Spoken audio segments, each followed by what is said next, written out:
بسم اللہ الرحمن الرحیم۔ یہ محرم کے تعلق سے ہے۔ سوال ہے اس کے اندر کہ محرم کو غم کا مہینہ سمجھنا۔ سوال یہ کیا ہے کہ بعض لوگوں کو دیکھا ہے کہ اکثر لوگ ماہ محرم کی پہلی تاریخ سے 10 تاریخ تک غم بناتے ہیں، خوشی کا کوئی کام نہیں کرتے، شادی نہیں کرتے، نیا کپڑا نہیں پہنتے۔ تو اس کے بارے میں کیا شرعی حکم ہے؟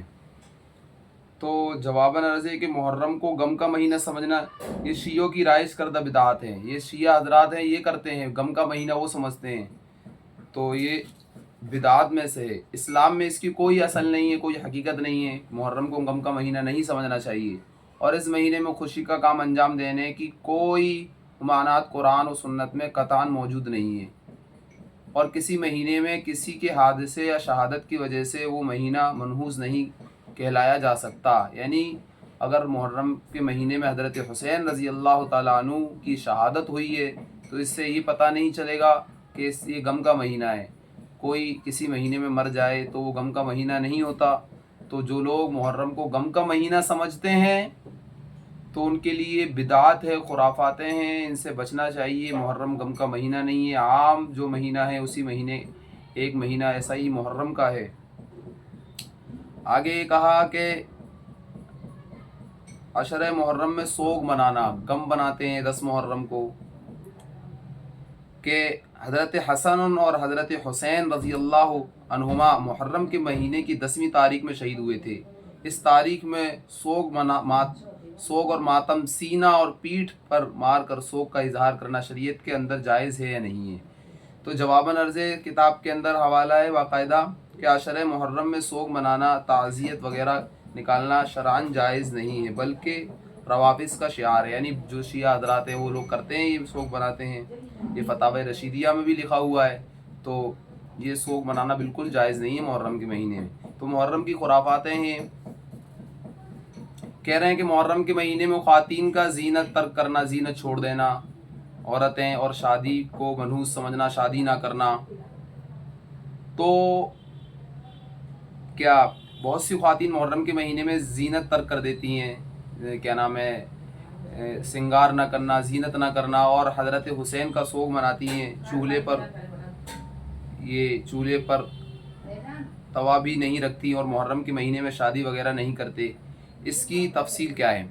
تو شریعت میں عام طور پر جواباً عرض ہے کہ شریعت میں عام طور پر رشتہ داروں کے لیے 3 دن اور بیوی کے لیے 4 مہینے 10 دن سے زائد سوگ منانے کی قطعاً اجازت نہیں ہے۔ یعنی شوہر کا جب انتقال ہو جائے تب تو بیوی سوگ منائے گی، اس میں عدت گزارے گی، 4 مہینے 10 دن ہے۔ لہٰذا محرم کے مہینے میں ہر سال سوگ منانا، زینت ترک کرنا یا شادی بیاہ کو منحوس سمجھنا سراسر جہالت اور بے اصل ہے۔ یہ جہالت ہے، ایسا کچھ بھی نہیں ہے محرم کے مہینے میں، اور روافظ کی رائج کردہ خرافات ہیں، یہ شیعوں کی خرافات ہیں، یہ شیعہ حضرات کرتے ہیں۔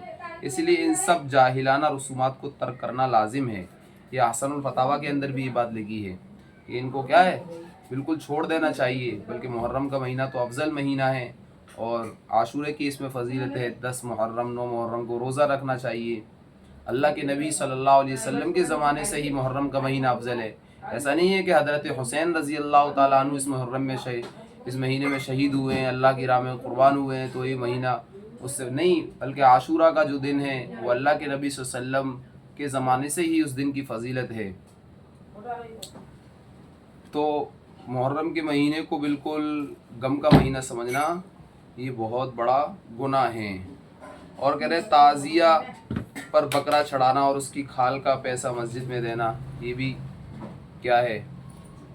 تعزیہ پر چڑھاوے کا وہ بکرا جسے ذبح کر دیا جائے وہ مردار ہے، یہ مردار ہے، تعزیہ بازی سب بھی گناہ کبیرہ، اس کا کھانا امیر و غریب کسی کے لیے بھی حلال نہیں ہے۔ تعزیہ پر بکرا چڑھا کر سوگ منانا، تعزیہ اور یہ سب حرام ہے۔ البتہ مالک کی اجازت سے اس کی کھال کا غیر خیر شمول مسجد میں صرف کی جا سکتی ہے، لیکن بچا ہوا پیسہ کسی بھی شخص کے لیے قطعاً حلال نہیں ہے۔ تعزیہ پر آدمی بکرا چڑھا دے گا یہ تو بالکل حرام ہو جائے گا۔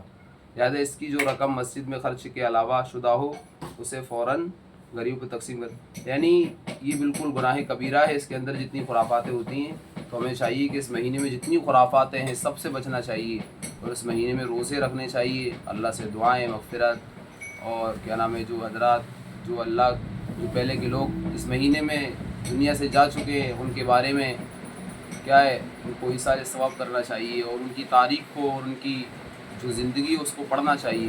اللہ تعالیٰ عمل کی توفیق عطا فرما دے۔